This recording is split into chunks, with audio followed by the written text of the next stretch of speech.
Хәерле иртә, Россия 1 телеканалында Татарстан яңалыклары туры эфир студиясендә Идел Кыямов. Безнең бүгенге чыгарылышта. Алдынгыларга Нива автомобильләре Актаныш районында узган ел йомгаклары буенча әйдәп баручы хуҗалыкларны бүләкләделәр.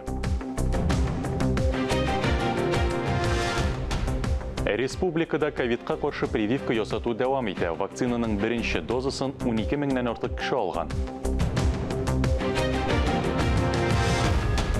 Туган телләр һәм халык бердәмлеге елында яңа чаралар. Башкалабыздагы халыклар дуслыгы йортыннан махсус репортаж.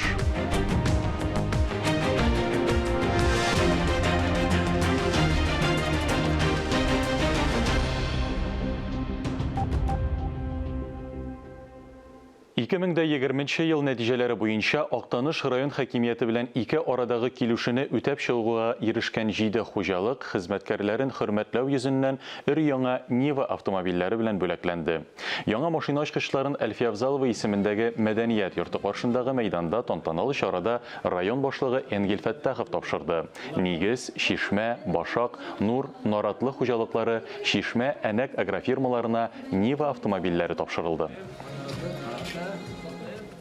Узган ел автомобильчеләрнең каралтылган тәрәзәләрне өчен 40 меңнән артык кеше җаваплылыкка тартылган. Дәүләт автоинспекциясе хезмәткәрләре шундый машиналарны ачыклау максаты белән көн саен рейдлар үткәрә.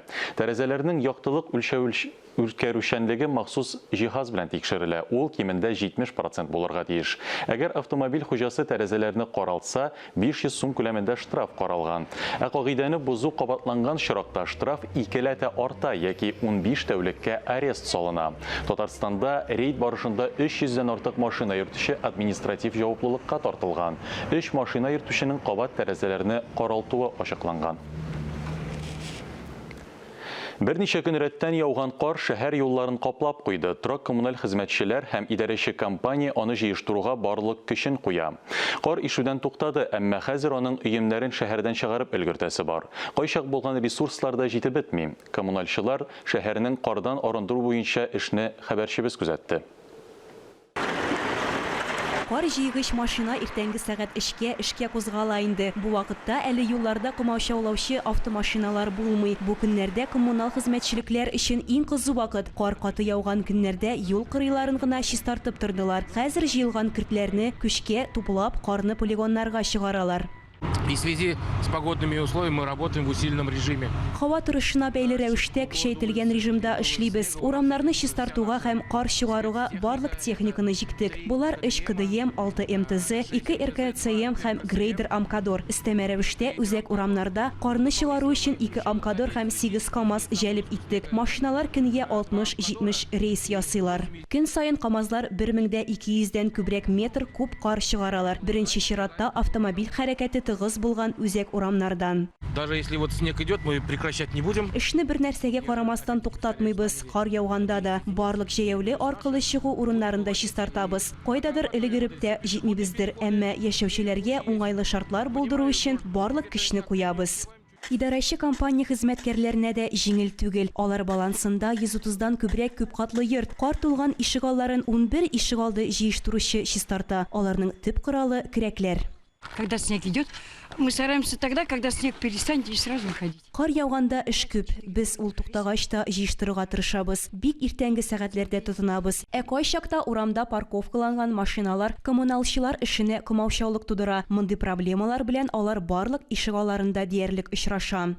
Кар белән тулган ишегалларында автомобильләр буенча, йортлар буенча башларга хәбәр итәбез. Алар WhatsApp төркемнәре аша автотранспорт хуҗаларын кисәтәләр. Әгәр инде алар берничә әйтеп тә тыңламасалар, административ комиссия аша йогынты ясыйбыз. За невывоз снега и за складирование снежного вала. Карны чыгармау, аны туплап яткан өчен Татарстан Республикасы административ хокук бузулар турында кодексының 3.6 маддәсе буенча штраф каралган. Бу муниципаль районны төзекләндерү кагыйдәләрен бузуга керә. Гражданнарга административ штрафлар 2000-нән 3500 сумга кадәр, вазифаи затларга 15000 сумнан 30000 сумга кадәр, ә юридик затларга 200000 сумнан 500000 сумга кадәр тәшкил итә. Штраф беренче кисәтүдән салынмаячак. Карны чыгару өчен бер атна вакыт бирелә. Быел буада кар чыгару өчен 2 полигон оештырылган. Казан тракты урамында һәм Бикмурас авылы янында. Камиля Мусина, Айрат Насрулов, Татарстан хәбәрләре. Шаллыда җәмәгать транспорты тукталышындагы павильонны җимергән яшүсмерләр җаваплылыкка тартыла. 2 яшүсмергә вандализм мәддәсе буенча җинаять эше кузгатылган. Алар салым инспекциясе тукталышындагы павильонны җимергәннәр. Мәкерле эшләрен хәтта шаһитларның видеоязмага төшереп торулары да туктата алмаган. Это вот молодежь такая у нас. И управы нету. Вакыйга урынынан видеоязманы шаһитлар төшергән. Алар яшүсмерләрнең исер хәлдә булуларын хәбәр иткән. Кадрларда 2 егетнең тукталыш павильонын җимерүе күренә. Бу хәл узган ел көндәрендә булган. Павильон әлегә кадәр җимер хәлдә. Яшүсмерләргә 15-16 яшь, икесе дә полициядә исәпләп тора. Тискәре яктан характерларына. В настоящее время решается вопрос... Хәзер вандализм мәддәсе буенча җинаять эше кузгату мәсьәләсе хәл ителә. Бер үк вакытта прокуратура балык булмаганнарның хокук бозуларын профилактикалау турындагы закон таләпләрен үтәүне дә тикшерә. Җинаять җаваплылыгыннан тыш хулиганнар матди җаваплылыкта тотачак. Зыян 80-90 мең сум белән бәяләнә. Яшүсмерләрнең әти-әниләренә павильонны ремонтлауга акча торырга туры киләчәк. Чаще всего это заканчивается тем, что Еш кына ата-аналар килгән зыянны тулысынча каплыйлар. Тукталыш павильоннарын яки башка миллекне торгызалар. Башкарма комитетта билгеләп үтелгәнчә, күпчелек очракта мондый вәхшилек җәзасыз калмый. Шаллыда Имин шәһәр системасы буенча урамнарда һәм проспектларда 2000 ярымнан артык видеокамера урнаштырылган. Фарис Мөхәммәтов, Илмира Гайнетдинова, Татарстан яңалыклары, Шаллы. Республиканың күп милләтле халыклары бердәмлеге мәсьәләсенә зур игътибар биреп, 2021 ел Татарстанда туган телләр һәм халыклар бердәмлеге елы дип игълан ителде. Тулырак киләсе язмада.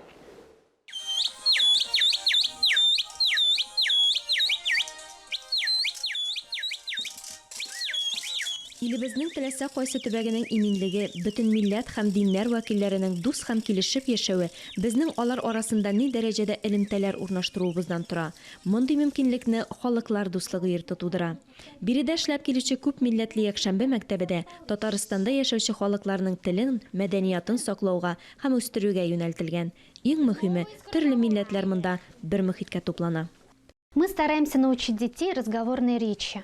Без беренче чиратта балаларны сөйләм теленә, укырга, язарга өйрәтәбез, алфавитны өйрәнәбез. Уеннар, җырлар, биюләр аша балаларны кызыксындыру җиңел. Төрле бәйгеләрдә катнашабыз.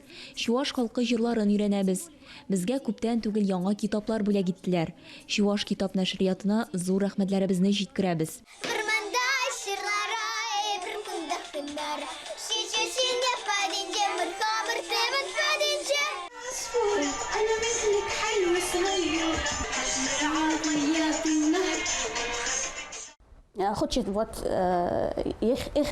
Әти-әниләр балаларны бик теләп йөртәләр. Үз туган телләрендә камил сөйләшүләрен телиләр.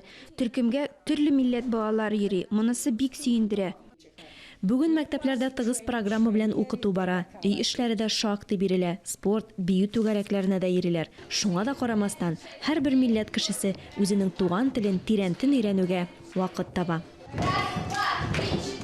Күп милләтле якшәмбе мәктәбе төрле милләт вәкилләренең мәдәни, рухи, белем бирү ихтыяҗларын һәм ихтыяҗларын канәгатьләндерү, иҗади үсеш өчен мөмкинчелекләр тудыру үзәге ди татар теле укытучысы Динә Мөхит.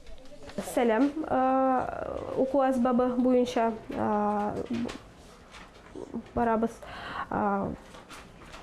һәм проект эшләрен үткәрәбез. Мәсәлән, бүген без Татарстан темасы буенча стен газета әзерләп куйдык балалар белән. Балалар дәресләргә бик теләп йөриләр. Татар балалары гына түгел, рус балалары да йөри. Әти-әниләре дә бик татар теле белән кызыксыналар.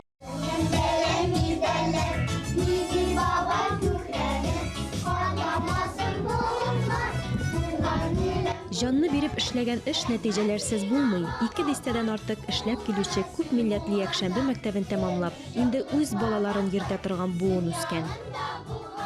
Коллективны оештыргач, үземдә иҗат итәм алар өчен җырлар. Күбрәк гимннар, патриотика инде. Менә воскресная школага авторский җыр булып чыкты. Татарстан наш общий дом дигән җыр. Без төрле бәйгеләрдә катнашабыз.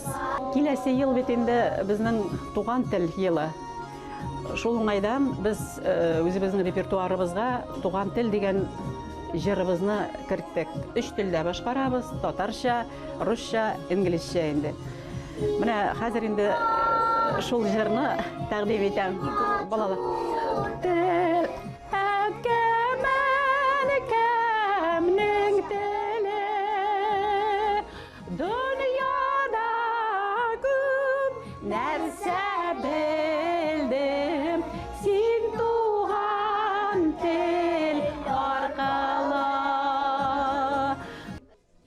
Татар теле, Азербайҗан, әрмән, гарәп, грузин, мари теле, чуаш теле, төрек, удмурт теле, Кавказ халыклары биюләре, дөнья халыклары биюләре, вокал, мәдәният һәм гореф-гадәтләр. Шулар арасында һинд бүлеге дә үзенең әһәмиятле урынын алып тора.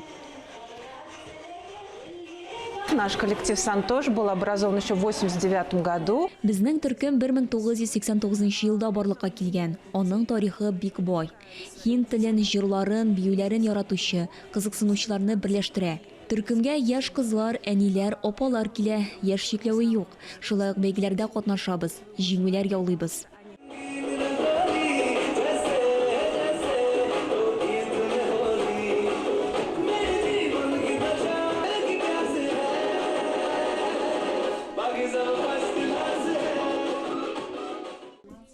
Мәктәптә төп игътибар балаларга юнәлтелгән, ә соңгы елларда күп кенә нәни укучыларыбыз әти-әниләре гаилә белән йөрү традициягә кереп киткән. Бу инде мәктәпнең тагын бер баскыч үргә менүе. Җитәкче өчен дә бу зур сөенеч. Царит такая атмосфера доброты. Үз туган телләреннән еракта яшәсәләр дә, барлык әти-әниләр телләрен саклауга омтыла. Һәм безнең мәктәп моңа бик зур ярдәм күрсәтә. Чөнки 19 милли оешма эшли. Димәк, 19 телне өйрәнү мөмкинлеге бар. Без моңа бик шатбыз. Бу ел безнең бәйрәм елы, чөнки Татарстанда телләрне саклау һәм халыклар бердәмлеге елы. Шуның өстенә әле мәктәбебезнең эшләп килүенә дә 25 ел. Мәктәбебезнең киләчәге озын булыр дип ышанам. Чөнки туган тел һәр вакытта да мөһим, кадерле һәм якын булып кала. Гасырлар буена сакланып килгән гореф-гадәтләребезне түкми-чәчми, киләсе буынга җиткерү мөһим. Үзебезнең бердәмлегебезне, илебез, Россия Федерациясының күп милләтле икәнлеген, бу илдә менә дигән итеп яши, гореф-гадәтләрне, мәдәниятны саклый алуыбызны исбатлыйбыз. Алия Галиуллина, Илдар Галауддинов, Татарстан яңалыклары. Ярдәм Ислам Хәйрия фондының тернәкләндерү үзәгендә күрмәүчеләр һәм начар күрүчеләр өчен тернәкләндерү курслары башланды. Бер айлык курсларда белем алу һәм тернәкләнү өчен Башкортстан, Удмуртия республикаларыннан, Иваново, Амур, Ростов, Оренбург, Самара, Курган өлкәләреннән, Пермь краеннан, Татарстан шәһәр һәм районнарыннан 50-дән артык кеше җыелган. Курсларның программасы белем бирү, психологик, медицина, юрист ярдәме күрсәтүне, экскурсияләргә алып баруны күз алдында тота. Әлеге проект буенча тернәкләндерү курслары гражданнар җәмгыятен үстерүгә юнәлтелгән президент грантлары фонды. Ярдәм Милли Хәйрия фондының үз чыганаклары хисабына тормышка ашырыла. Татарстанда яңа коронавирус инфекциясе белән авыручылар саны узган атна белән чагыштырганда кимәгән. Кешеләргә тест уздыру актив дәвам итә. Бер атна эчендә республикада 8 меңнән артык кеше ковидка анализ биргән. Аэропортларда чит илләрдән килгән пассажирларны тикшерәләр. Республикада барлык мәктәпләр, сыйныфлар штат режимында эшли. Пандемия чорында мәгариф системасында ковид белән 372 зарарлану чоры ачыкланган. Авыручыларның күбесе укытучылар. Республикада вакцинациялаштыру процессы актив бара. Бүгенге көндә вакцинаның беренче дозасын 12 меңнән артык кеше алган. Икенче дозага 2000 кеше прививка ясаткан. Республикада ковидтан прививкага ихтыяҗ зур дип билгеләп үтелде Сәламәтлек саклау министрлыгында. 1 февральдә вакциналарның яңа партиясе кайтарыла. Республикада ковидка каршы прививка ясату бара. Белгечләр прививка ясатучыларга ковид белән авырып терелгән кешеләргә гомумән һәр кемгә куркыныч авырудан саклану өчен нәрсәләр киңәш итә. Татарстан радиосының иртәнге манзара тапшыру туры эфирында Идел буе федераль округының баш фтизиатры профессор Равил Вәлиев шушы көн үзәк сорауларга җаваплар бирде. Үпкә, бронх, сулыш юллары авыруыннан саклану чаралары турында сөйләде. Телевизор караучыларны кызыксындырган кайбер сорауларга да ачыклык кертте. Хәерле иртә, Равил Шамилевич. Бу көннәрдә һава торышы, атмосфера басымы кискен үзгәреп тора. Саулыкны саклау өчен нәрсәләргә игътибар итәргә кирәк? Иң беренче инде әйтергә кирәк, сәламәтлекне сакларга кирәк көн саен. Ләкин инде менә шундый табигый үзгәрешләр булган вакытта, кайсы вакытта көн бик салкын була, аннан кисет кенә җылыта. Шуның өчен сезон буенча киенергә кирәк һәм инде сәламәтлекне сакларга кирәк. Прививка ясатыргамы, юкмы дип шикләнүчеләргә нинди киңәшләр бирер идегез? Төрле инфекцион авыруларга каршы вакцинация узыла. Һәм инде ул кеше туганнан бирле аларга гепатитка каршы, туберкулезга каршы вакцинация уза. Аннан соң вакыты җиткәченнән дифтерияга, бүтән авыруларга да. Бүгенге көндә инде шушы коронавирус таралган аркасында безнең дәүләт һәм бүтән дөнья күләмендә вакцинация уздырыла. Һәм инде мин тәкъдим итәм, һәрбер авырмаган, элек коронавирус белән авырмаган кеше, әгәр дә аларның антителалары юк икән, һәрберсенә вакцинация уздырырга тәкъдим итәм. Дөрес, вакцинациядә 100% гарантия авырудан бирми, ләкин әгәр дә кеше 90% кына бүгенге көндә гарантия бирелә, ләкин кеше авырый башласа да, ул вакытта инде аның авыруы җиңел формада узарга мөмкин. Менә без әйтәбез инде пневмония дип, менә дөрестән дә күп вакытта кешеләрнең үпкәләрендә бик каты үзгәреш булырга мөмкин. Ул үзгәреш кешеләрне үлемгә дә китерергә мөмкин. Шуның өчен инде тәкъдим итәм һәрбер кешегә, әгәр дә аның вакцинация каршы беренди сәбәпләре юк икән, медицина каршылыгы дип әйтеп була инде. Аны табиблар әйтәләр, кемгә ярый, кемгә ярамый вакцинация узарга. Шул вакытта һәрбер кешегә вакцинация узарга тәкъдим итәм. Кемнәргә прививка ясатырга ярый, ә кемнәргә юк? Инде аллергия белән авырган кешеләрнең аллергияның төрле формасы бар. Инде авыр формада узган авыруны кешеләр бар. Аларга бүгенге көндә вакцинация узарга тәкъдим итмим. Алар үзләренең табибларына, үзләренең аллергологларына мөрәҗәгать итеп, аларга тиеш рөхсәт, ярый микән, юк микән, монда инде гомуми рекомендация биреп булмый. Һәрбер кешегә инде менә төрле авырулар бар икән, хроник авырулар бар икән, ул вакытта инде ул мөрәҗәгать итеп үзенең табибына белешергә тиеш. Әгәр дә кеше бүгенге көндә инде вирус инфекциялары белән коронавирус булмаса да бүтән вируслар да бар, һәм инде төрле авыруларының инде ялкынсыну булырга мөмкин, русча әйткәндә обострение дип, ул вакытта дөрестән дә менә алар беткәченнән генә вакцинация узарга ярый. Социаль челтәрләрдә табиб булмаган кешеләрнең дә прививкага карата төрле имеш-мимешләр таратуына нәрсә әйтер идегез?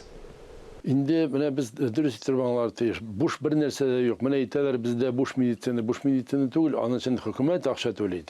ОМС системасы бар һәм инде бюджеттан аларда акча каралган. Әгәр дә инде бу вакцинация зыянлы булса, 25 ил бүгенге көндә бездә эшләнгән вакциналарны сатып ала һәм үзләренең халкына вакцинация уздыра. Әгәр дә ул начар булса, инде ул табиблар, чит илдә булган табиблар безнең вакцина алмаслар иде. Бит бүтән илләрдә вакцина чыгаралар. Шуның өчен инде бу чиракта әйтәсем килә, безнең вакцина белән кулланырга мөмкин һәм инде бүгенге көндә 3нче вакцинация тикшерү уздыра. Аның инде һәрбер вакцинаның үзенең яхшылыгы бар дип әйтеп була. Берсе инде менә без Эпиваккардан әйтәбез, аны өлкәннәргә күбрәк тәкъдим итәбез. Яшьләр инде Спутник V белән, аннан тыш әле менә Шумаков институтында яңа тагын вакцина ясала. Ул булгачнан инде әйтәбез, аның бүтән антигеннары бар. Шуның өчен инде тикшерү узгачнан ул вакцина белән дә кулланып була. Иммунитетны ныгыту өчен туклану, организмны чыныктыруның әһәмиятенә дә тукталсагыз иде. Диета сакланыр өчен юк. Кеше нинди гадәти яшәү белән яшәргә тиеш, һәм инде нәрсә белән туклана, шуның өчен инде шуның белән тукланырга мөмкин. Аерым бер нинди профилактика өчен аерым диета дип әйтеп булмый. Инде кышкы вакыт булган өчен шуның өчен әйтәбез, инде табигый витамин С дип әйтәбез. Табигый витамин С дигән сүз инде менә яшелчәләр ашарга тиеш, һәм инде җиләк-җимешләр ашарга тиеш. Кулланып була инде менә бүгенге көндә, әгәр дә кешеләрнең гипертоник аурулары жоқ екен, ол вакытта кулланып була инде тозлаган кәбестә белән мук җибез дип әйтәбез инде, менә русча әйткәндә клюква дип инде халык арасында тарала, алар белән кулланып була, анда да витамин С күп. Инде менә күп вакытта әйтәр лимон кирәк, имбир кирәк. Әгәр дә инде теләгегез бар икән, яратасыз икән, аның белән кулланып була. Әгәр дә инде бүтән әйберләр белән тукланасыз килә икән, алар белән дә тукланып була. Шуның өчен инде мәҗбүри рәвештә имбир булырга тиеш дип андый сүзләр юк. Туберкулез авыруын булдырмый калу өчен нинди саклык чараларын күрергә кирәк?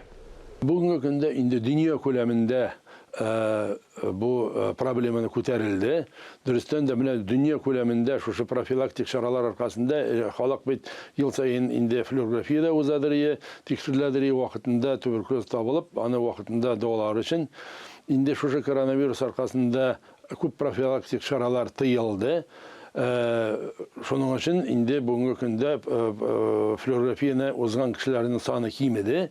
Шуның аркасында авыруларның саны официаль цифрлар буенча кимеде, ләкин без кызганычка каршы инде көтәбез, менә шушы коронавирус биткәченнән кешеләр инде ограничениялар менә бу биткәченнән кешеләр флюорография уза башлагачыннан алар арасында туберкулез авыруларының саны артырга мөмкин дип, шуның өчен бу кызганычка каршы шушы коронавирусның сәбәбе дип әйтеп була. Шуның өчен инде әгәр дә сезнең мөмкинлегегез бар икән, флюорографияны вакытында узарга кирәк. Әгәр дә вакытында да авыру табыла икән, аны дәвалау җиңелрәк булачак. Әңгәмәгез өчен рәхмәт. Әлеге сәгатькә шундый яңалыклар иде. Мин Идел Кыямов, бүгенгә сезнең белән саубуллашам. Исән-имин, сау сәламәт булыгыз.